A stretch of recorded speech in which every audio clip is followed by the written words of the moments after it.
Actually, my job is not so dissimilar than my job was before. What I do, to make it simple, I'm basically a community organizer inside the federal family. We want a green economy that is strong enough to lift people out of poverty. We're not leaving anybody behind. We don't want an eco-elite economy. We were talking about people who don't have a home. How do they get to be a part of this green economy? What is the meaning of a green economy if at the end of the day it's just eco-apartheid anyway? Big corporations are going to be continuing to run big campaigns where they're you know, so green and love it, you know, and you're like, wait a minute, aren't you an oil company? Aren't you killing motherfuckers in Nigeria? Wait, hold on a second, wait.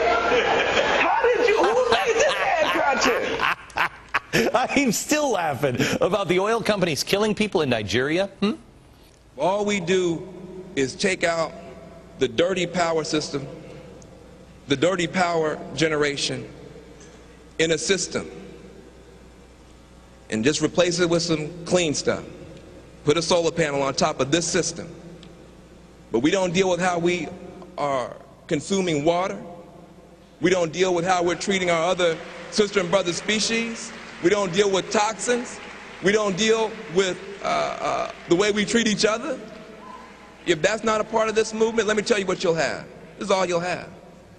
You'll have solar-powered bulldozers, solar-powered buzzsaws, and biofueled bombers, and we'll be fighting wars over lithium for the batteries instead of oil for the engines, and we'll still have a dead planet.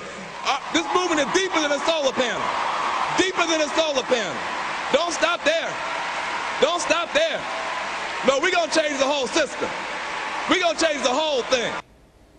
We're really entering a third wave of environmentalism in the United States. The white polluters and the white environmentalists are essentially steering poison into the people of color communities.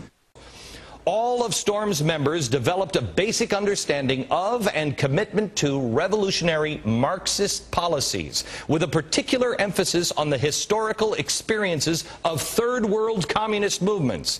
Gee, would that be anything like Hugo Chavez's Venezuela? Green Jobs Czar Van Jones. This guy is an avowed, self-admitted communist and a radical activist who co-founded the communist group Storm. That group describes themselves and their activities, and I quote, "We upheld the Marxist critique of capitalist exploitation.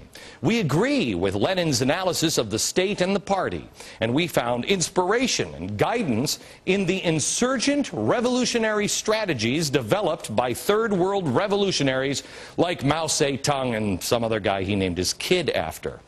We need to be about the expletive, somebody's expletive, somewhere. They have names and job descriptions. You have to be creative about how you engage the enemy, because if you do it on his terms, the outcome is already known. In jail, I met all of these young radical people of color. I mean, really radical, communist and anarchist. And it was like, hey, this is what I need to be a part of. I spent the next 10 years of my life working with a lot of those people I met in jail, trying to be a revolutionary. I was a rowdy nationalist on April 28th, and then the verdicts came down on April 29th. By August, I was a communist, end quote. Well, that was 1992. Quote, "I'm willing to forego the cheap satisfaction of the radical pose for the deep satisfaction of the radical ends." This guy is still a radical, just like Cass Sunstein and John Holdren and Carol Browner and Mark Lloyd, and the list goes on and on and on. We're really entering a third wave of environmentalism in the United States. The white polluters and the white environmentalists are essentially steering poison into the people of color communities. These statements by Van Jones are from the spring. No one will bring you this information. Why? Why? Two reasons I can come up with. Either they are afraid, because it is a scary place to be, or because they don't think that it matters in America anymore. I know I'm not the only American left who thinks this is important. Hey, Obama's just nationalized nothing more and nothing less than General Motors. Comrade Obama, Fidel, be careful or we are going to end up to his right, end quote.